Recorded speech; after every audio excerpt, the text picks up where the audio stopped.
할렐루야. 선하신 주님 찬양합니다. 오늘은 예배 후에 정교인 체육 대회가 있는 날입니다.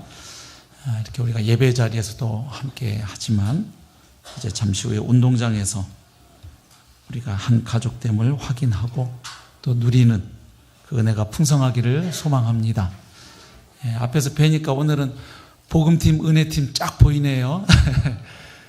드레스 코드에 맞춰서 잘 복장을 갖춰 오셔가지고 앞에서 보니까 딱 팀 구별이 됩니다.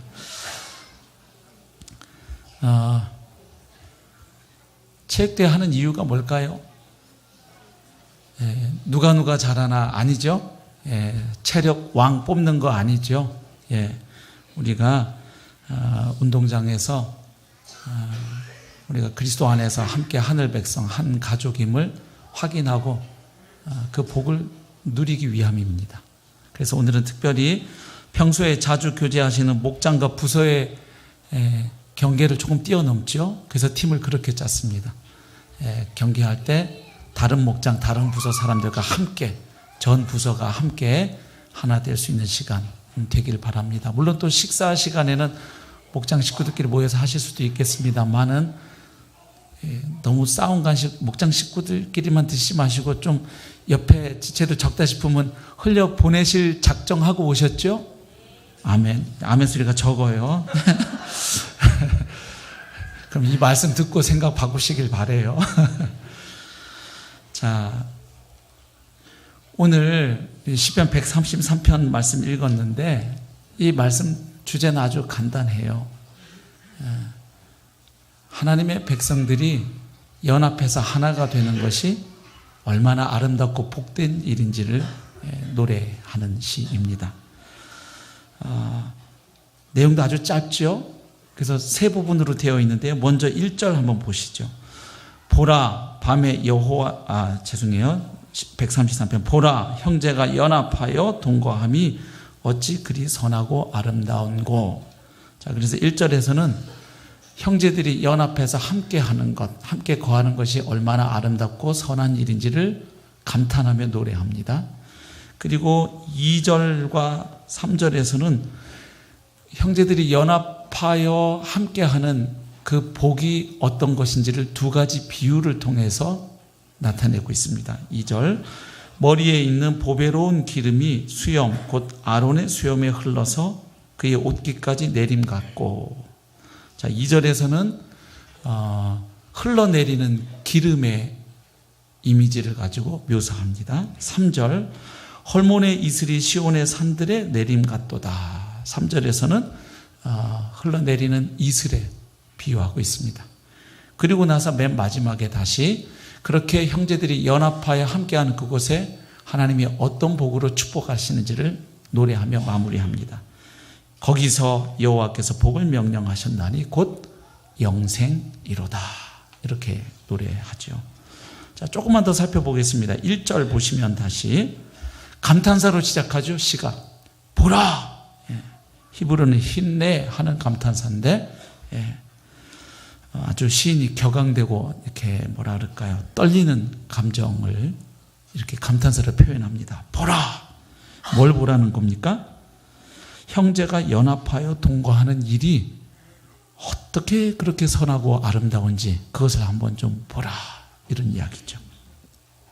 여기 형제가 연합하여 동거한다는 것이 무엇을 의미할까요? 여러 가지 가능하죠. 우선 그야말로 한 집에 한 가족들이 모여서 같은 밥을 한솥밥을 먹으면서 함께 거하고 함께 사는 것 나타낼 수 있습니다. 한 형제가 한 집에 모여 함께 살아가는 이미지 나타낼 수 있죠. 또 이스라엘 백성 입장에서는 그 12지파 공동체가 있었는데 그 지파 공동체가 하나님이 허락하신 풍성한 영토에서 영토 분쟁 없이 하나 되어 함께 어울려 살아가는 그런 이미지를 나타낼 수도 있고요. 그런가 하면 이 시의 표제를 보면 또 짐작할 수 있는 바가 있죠. 133편 위에 보시면 이 시가 어떤 시인지를 나타내어주는 표제가 있습니다. 거기 보십시오. 다윗의 시 곧 성전에 올라가는 노래 그랬죠. 그러니까 성전에 올라가면서 하나님께 찬양하며 불러드리는 노래라는 거예요. 그러니까 어떤 이미지를 연상할 수 있겠습니까? 이스라엘 전역에서 하나님을 예배하기 위해 그 성전이 있는 예루살렘으로 시온으로 모여서 하나님의 백성들이 함께 한 곳에 모여 예배하는 그 모습, 여러 곳에 흩어져 있던 하나님의 백성들이 하나 되어 연합하여 동일한 하나님을 예배하는 그 모습이 얼마나 아름답고 선한가, 이렇게 노래한다고 볼 수도 있겠습니다. 근데 특별히 133편을 바로 앞에 있는 시편 132편과 연계해서 보면 조금 더 구체적인 의미 하나가 포착이 됩니다. 132편에서 보면 13절 14절에 보시면 하나님께서 자신의 거처를 시온산에 정하셨다는 이야기가 나옵니다. 132편 13절 제가 읽겠습니다. 여호와께서 시온을 택하시고 자기 거처를 삼고자 하여 이르시기를 이는 내가 영원히 쉴 곳이라 내가 여기 거주할 것은 이를 원하였음이로다. 자, 그러니까 시편 132편은 여호와 하나님께서 시온을 자신의 거처로 정하셨다, 이것을 노래합니다. 이것과 참조해서 시편 133편을 읽게 되면 바로 그 시온에 있는 하나님 백성 공동체의 아름다움을 노래하고 있는 것으로 이해할 수 있죠. 무슨 이야기냐면 132편에서는 이걸 얘기하는 겁니다. 시온은 바로 하나님이 좌정하셔서 함께 거하시는 곳이다. 그 다음 133편은 동시에 시온은 하나님이 거하시는 곳일 뿐만 아니라 그 하나님의 구원을 받아 그 하나님의 통치와 구원을 경험하고 사는 하나님의 백성들이 평화롭게 함께 거하는 곳이다, 이렇게 읽혀질 수 있다는 것이죠. 어찌되었든 133편은 이렇게 보든 저렇게 보든 분명한 것은 이겁니다. 함께 하나님을 섬기는 자들이, 하나님을 예배하는 자들이, 하나님의 통치를 받는 사람들이 함께 연합해서 하나됨을 이루는 것이 얼마나 아름답고 선한 일인지, 그리고 그것이 얼마나 복된 일인지를 노래하는 시라고 보면 되겠습니다. 자, 2절에 가셔서 그 연합의 아름다움과 복을 두 가지 이미지로, 두 가지 비유로 나타낸다고 아까도 말씀드렸죠. 첫 번째 이미지가 무엇입니까? 흘러내리는 기름의 이미지입니다. 2절이었죠. 머리에 있는 보배로운 기름이 수염, 곧 아론의 수염에 흘러서 그의 옷깃까지 내림 같다. 뭐가요? 형제들이, 하나님의 백성들이 연합하여 함께 거하는 것, 혹은 함께 하는 것, 그것이 마치 대제사장을 세울 때 그 대제사장 아론의 머리에 부었던 기름이 아래로 흘러내리는 그것과도 비슷하다, 지금 이렇게 노래하는 것입니다. 예. 대제사장을 세울 때 아주 그 고급 기름 관유를 부었죠. 그래서 그 기름을 머리에 부으면 이 기름이 가만히 있지 않고 어떻게 할까요? 이렇게 흘러내려가는 겁니다. 근데 지금 어디로 내려갔다고 얘기합니까? 예. 지금 수염, 그 아론의 하얀 수염에 흘러서 옷깃까지 내려가니까 결국은 그 아론이 입고 있던 옷에 그 기름이 흘러내려가는 이미지입니다. 대제사장은 뭘 입지요? 여기 에봇을 입죠. 여기 조끼 모양의 옷, 거기에는 우림과 둠밈도 있어서 하나님의 뜻을 판결할 때 그 에봇을 입었잖아요. 그리고 또 12지파를 상징하는 12가지 보석이 또 박혀 있었고요. 그러니까 그 기름이 흘러서 그 12보석들을 적시는 이미지는 뭡니까? 그 모든 하나님의 백성이 함께 하나 되는 그 이미지를 자연스럽게 나타내 줍니다. 그러면서 형제들이 연합한 복이 무엇과 같은지를 한 가지 더 이야기하는데 그것은 성결의 복입니다. 여기 지금 기름은 대제사장을 따로 세우는 의식 때 붓는 기름이에요. 그렇죠? 그래서 하나님께서 구별하여 세울 때 붓는 기름이었습니다. 그러니까 하나님의 백성들이 연합해서 함께하게 될 때 하나님을 거부하고 하나님을 인정하지 않는, 하나님의 주권과 통치를 거부하는 사람들과는 다른 그 하나님의 백성으로서의 모습, 그 성별의 복이 있다는 거예요. 성별은 거룩하게 구별한다, 이런 의미입니다. 그렇죠? 예. 그래서 그 하늘 백성들이 모여 함께하는 곳에 세상에서는 볼 수 없는 그런 문화, 그런 가치들이 생성되는 것이죠. 그래서 그런 성별의 복, 그것을 노래하고 있습니다. 그 다음에 또 하나가 3절인지요. 헐몬의 이슬이 시온의 산들에 내림 같도다. 자, 여기는 흘러내리는 이슬의 이미지로 공동체의 하나됨의 복을 노래합니다. 여기 헐몬이라고 하면 헐몬산을 가리킵니다. 헐몬, 헤르몬산이라고도 하는데 팔레스틴 지역에서 가장 높은 산이에요. 높이가 약 한 2,700m 정도 된다고 하니까 굉장히 높죠? 우리나라 백두산보다 조금 더 높을 거예요. 굉장히 높아요. 그래서 팔레스틴 전역에서 이 산 정상이 보인다고 할 만큼 높은 산입니다. 그런데 이 산이 어디에 있냐면 안티레바논 산맥의 그 남쪽 돌출부를 이루는 산이라고 되어 있어요. 그러니까 뭐냐면 팔레스틴 땅에서는 어디에 있는 산인가요? 저 위에 있는 산입니다. 북쪽, 갈릴리보다 더 위쪽이에요. 그런가 하면 시온의 산들에 내린 같도다. 시온은 어느 쪽에 있죠? 남쪽에 있습니다. 그러니까 이런 그림이죠. 헐몬산 정상에는 그 만년설이 덮여 있어서 늘 눈이 있어요. 그래서 그 눈이 증발했다가 다시 내려올 때는 뭐가 되나요? 이슬이 되죠. 근데 그 북쪽에 있는 헐몬산의 이슬이 어디에까지 내린다는 거예요? 저 남쪽에 있는 시온산, 그 야트막한 시온산 들판에 내려서 풍성하고 기름지게 한다는 거죠. 잘 아시는 것처럼 팔레스틴 땅은 이 이슬이 굉장히 중요했습니다. 농사 짓는 데 있어서. 그래서 결국 이 이슬은 그 땅을 아주 기운차고 활기차게 하는 이미지로 사용되고 있습니다. 풍성하게 하는 거죠. 그래서 기운을 북돋아 준다는 것이죠. 그리고 북쪽에 있는 헐몬산과 남쪽에 있는 시온산이 하나 되는 이미지를 나타내면서 바로 그 이슬이 부어짐으로 그 메마른 땅이 기름져지고 풍성해지고 많은 열매와 소출이 맺혀지는 바로 그 이미지를 통해서 노래하고 있는 것입니다. 그러니까 하나님의 백성들이 함께 모여 공동체로 연합할 때, 하나 될 때 거기에 뭐가 있다는 거예요? 참된 그 기운을 북돋아주는 그 이슬이 그 땅을 그렇게 해주듯 바로 그런 은혜와 축복이 있음을 노래합니다. 그리고 이제 마지막에 시편은 이렇게 끝나죠. 거기서 여호와께서 복을 명령하셨나니 곧 영생이로다. 그러니까 하나님의 백성들이 공동체로 함께 모여 연합하고 하나됨을 이루어 갈 때 그곳에 하나님이 주시는 복이 무엇입니까? 영생의 복이라는 거예요. 바로 그 백성들이 함께하는 공동체 가운데 하나님의 생명의 복이 풍성하게 약동하고 그것이 누려지고 경험된다는 말씀입니다.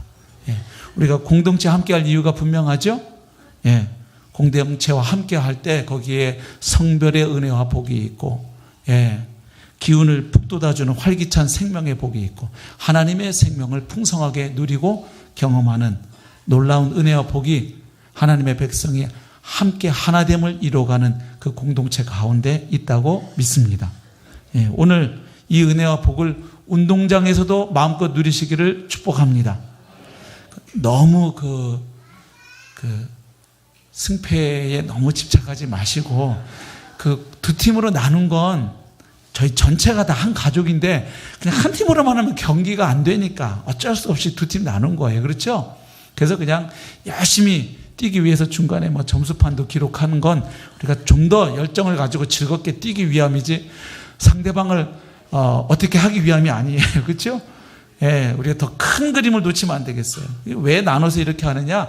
오늘 하루 즐겁게 건강도 도모하고 우리가 또 늘 평소에 자주 보는 목장과 같은 부서 사람들을 좀 뛰어넘어서 또 다른 목장, 다른 부서 사람들하고도 함께 어울려서 같이 뛰고 격려하고 음식도 나누고 그것을 확인하기 위해 마련된 자리임을 기억하고 오늘 하루 즐기셨으면 좋겠습니다.